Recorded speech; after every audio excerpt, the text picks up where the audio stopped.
With me today, Assistant Town Attorney Charles McLaughlin. We're going to talk Vineyard Wind and host agreement. What is a host agreement?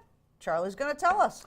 Host agreement is a contract between an entity and the town to define, in this case obviously on Vineyard Wind's behalf, what our relationship is with respect to the cable coming ashore and to the substation, who's doing what, when they're doing it, how we're checking to make sure that the environment is protected, and covering a whole series of other considerations that try and spell things out in reasonable but not complete detail, and leaving some of the details to be worked out among the professionals from the engineering side. But it's our best attempt to define who's doing what over the next 25 years. All right.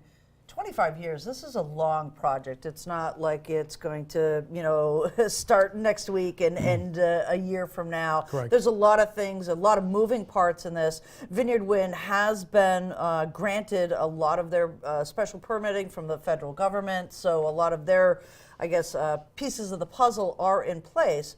Why is it important for the town to actually enter some of these pieces in the front end of this host agreement? For example, where's the cable going to come ashore? What happens when the cable comes ashore? Give us a little breakdown on how you approach these negotiations and what Sure. the town really needed. Sure. I brought a copy of it with me. It's 23 or 4 pages. As you indicated, an awful lot of moving parts on it, but really the starting point on this, in some respects, is where it's going to connect to the grid. And they had a number of options that were required. This is under the purview of the State Department of Public Utilities and its subsidiary board, the Energy Facility Siting Board, which governs all of these types of projects throughout the state. And it's important to have a place to connect this, obviously, to the regional grid so the electricity can go in and service the entire needs throughout the system. It's not dedicated just to the Cape, but it goes into the grid as an extra tranche of energy to supplement what we're already doing in other methods. So critical to that process is where it comes ashore from the town's perspective. And the DPU required that there be alternatives proposed and analyzed thoroughly in order to determine where it could be done with the most advantage and the least cost and the least harm to the environment. And that process is something we were familiar with, having gone through the Cape Wind case. And we had a lot of concerns there. We had and have a lot of concerns here. And from lessons learned there, and with I think a very reasonably cooperative approach from Vineyard Wind, given that we're on opposite sides of an important discussion in some respects, but we were able to start a active dialogue with them a couple of years ago, led by the town manager, and going from there and spelling out some critical must-haves from the very beginning to protect the environment. We had learned, for example, and probably first and foremost in our concerns and in the manager's concern, was the issue of water protection. The Cape Wind case, all of these cables, because they carry such high volume of electricity, heat up. And as they heat up, it's necessary in order to prevent faults to cool them down, and Cape Wind chose a method that had a cooling fluid throughout the length of the cable and at the substation. This cooling fluid, if it mixes with groundwater, is highly toxic, and it was critical to us that we avoid that or plan for its containment should there be any release. Vineyard Wind came to us and said, we're using a different methodology of energy distribution. So from day one, the cables are solid cables, they're not liquid cooled. And therefore, the liquid cooling that we're concerned about is to be located at the substation. There were several options for them to consider, all the way from Fall River and east to Falmouth to Mashpee, to West Barnstable and to Hyannis/Barnstable in Independence Park for their substation. The equipment there has thousands of gallons, the transformers particularly thousands of gallons of this so-called dielectric cooling fluid. And if that gets away from you and it gets into the water table, it could be catastrophic, quite frankly. So that said, the energy needs of the Commonwealth and the statutes that govern the DPU's review of this give enormous power to the DPU and the Energy Facility Setting Board to, frankly, overrule any local opposition, any county opposition, and even state agencies. So it was really important for us to get to the table early, spell out our concerns, recognize the reality of that statutory construct, and also the reality of doing what we could early on to try and find a way to make this happen that benefits everybody. It's fascinating that, you know, there's in that short period of time that technology and methodology changes. This is a new industry, a blue economy industry. It's going to bring jobs to the region, I'm sure, as well as some other enhancements to the town. So we didn't enter this agreement for free. No, so there's a no. monetary consideration for this. The town needs revenue every year, needs at least $1 million in revenue every year to maintain services and the levels of operations here at the town. So when we talk about Vineyard Wind and a host agreement, are there monetary considerations for the town here as well? There certainly are. Although the monetary component was not driving this, program, but because of the risk posed and because of the insults that the Hyannis water system had already suffered from the airport and from the fire training academy, and some historical insults because of the industrial nature of the park, which is directly upstream from the underground water flow going directly towards our Mary Dunn wells and others for that matter.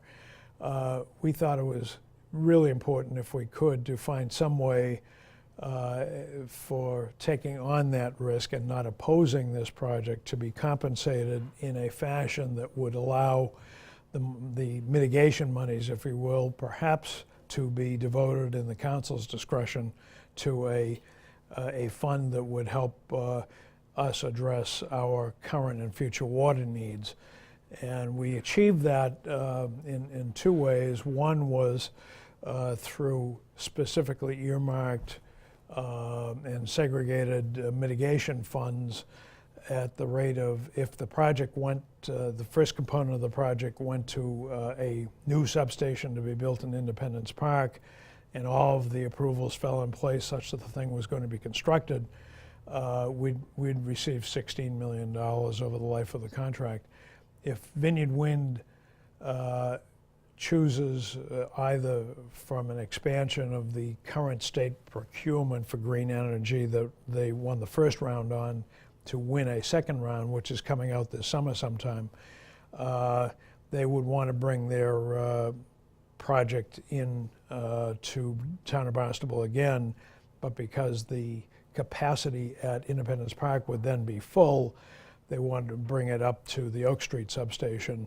And if that were to occur, we'd get another $16 million in over the 25-year life of that aspect of the project. Vineyard Wind has also bid on a second federal lease offshore beyond what they already successfully bid on, and that presents another opportunity to bring energy ashore where we're not sure, but all of these, if they come into Town of Barnstable, it's appropriate that we, for the cost of balancing that risk and reward for the region, and there certainly are rewards for it, to consider an appropriate payment. Beyond those two payments, like any other private project, this will produce personal property taxes and/or, depending on the nature of the structures, perhaps real estate property tax income to the town. And for the phase one aspect of the project up to Independence Park, which was Vineyard Wind's favored place to come ashore, whether it was through the Town of Barnstable or through the Town of Yarmouth, The estimated income to be derived from, taxable income to be derived from that first phase of the project is about $1 million a year, at least initially. It will be what it will be depending on the assessor's view of its value as time goes along, but it will extend for the full time that that project is there as an asset. So at a minimum, 25 years presumably, and these facilities, the transformer facilities and so forth, with what we've seen in the Eversource array, last a good 40 plus years. So it's a long stream of income that again will be duplicated over in Oak Street if they go to Oak Street as well. So $1 to $2 million a year perhaps in the first couple of years of each phase, and from there on it'll just depend on what the town is taxing and what the assessed value of the property is. Right, and then there's also some intangibles here that we'll be realizing is once that cable goes into the ground to get to these substations, those roads have to be repaved. That's correct. Yep. So those obviously are always on a town's mind is those upgrades of Yep. roads. So those would be included in that as well. They'll be done simultaneously. The town's work to take from a sound engineering perspective to advance the timeline for work that we know needs to be done, and to take advantage of the fact that the roadways will be opened up in order to put in the subterranean cable for Vineyard Wind. It's a good opportunity for us to upgrade infrastructure there, and we'll be doing that. And just this past week, the council started to look at that issue.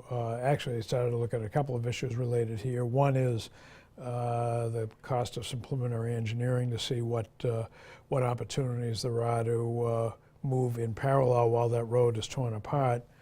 The second thing the council looked at last week is to create a dedicated fund from the mitigation payments that we talked about, dedicating that monies into an expressly earmarked fund for the purpose of looking at water infrastructure and how best to improve water quality. Hopefully in that process, either lessening the use of or getting away wholly from the use of Mary Dunn wells and relocating wells upstream of as many of the sources of contaminants as we're aware of, so that for the indefinite future we'll have good pure water coming in. And which is absolutely vital to this village and to all of the infrastructure it supports, including the hospital and other key consumers. So it's a good opportunity for us to take these wells out of harm's way, and who knows what the next emerging contaminant might be, and what challenges it presents or might present. So important to get this, take advantage of this opportunity, all of which was thinking that was foremost in our minds when we first started looking at this project. So a good opportunity to move wells, find some funding sources to do so, and get clean energy into the grid in the process. So. A win, a win, a win. Yes, yeah, yeah. Excuse so me. there will be a little bit of disruption, perhaps, down at the Colville Beach area. What do you want to tell residents as we wrap up this interview? What can they expect as we move forward? The cables will be coming in from offshore, and the way this, again, in significant detail, working with our engineering department, Vineyard Wind will work in the off-season at Colville's. They expect it to last, the work there to last perhaps 2 winter seasons. And in each instance, the actual cable path will be relatively narrow, will come in underground from offshore and pass beneath the beach portion at Colville's as much as 25 to 30 feet deep, and then quickly ascend to the parking lot area, where it will level out at about a 4 to 6 foot depth, fully enclosed cabling and so forth, and work its way around the north side of the parking lot and out onto Craigville Beach Road, and then up Craigville to whichever route finally works out. It looks as though it's going to go up to Strawberry Hill, Finney's Lane, and up that way. And they're still working out, depending on DPU approval of this final route, going up that route and coming into Independence Park off Finney's in some fashion. There are 2 or 3 variants up there, and the engineers are working through that with the DPU. So at the end of the day, to answer your question, once the cable work is done for the season, the parking lot and beach will be buttoned up. They're using what they call, I should mention, they're using what they call horizontal direct drilling, which means they'll set up a large drilling rig in the parking lot, and it'll drill down from a pit and then horizontally out for the better part of 1,000 feet out to into the area under Nantucket Sound, and then surface out there to connect to the cable in a junction box coming in from offshore. So per se, the beach itself won't be disturbed, and that will be the case. It's an enclosed cable, fully shielded and so forth, and come in that fashion. So you won't actually see an interruption with the surface use of the beach. The parking lot will be torn up for the winter, will be temporarily restored for next year from now, 2020 presumably. And again, that fall, the remainder of the work will be accomplished. At the end of that work, Vineyard Wind will give us a new parking lot and contribute up to $80,000 for the cost of a brand new bathhouse over there. So, at the end, there will be tangible benefits there. We got a brand new parking lot. The one over there is falling apart, quite frankly. So a lot of work to be done there. Some temporary inconvenience while that section is fenced off during actual construction work, and then buttoned up for the summer and re-engage afterwards. Wow, just so many moving parts with this, but I thank you so much, Charlie, for coming in and kind of giving us a little bit of a deep dive on this. I know that, even myself trying to wrap my head around exactly what this project is. The website for Vineyard Wind is extremely informative. They have video there. They have all sorts of different things that residents can sink their teeth into. And if they choose to, they can read the how many pages? 22 or 3 pages. 23-page host agreement. But definitely we'll probably talk again as the project starts to break down.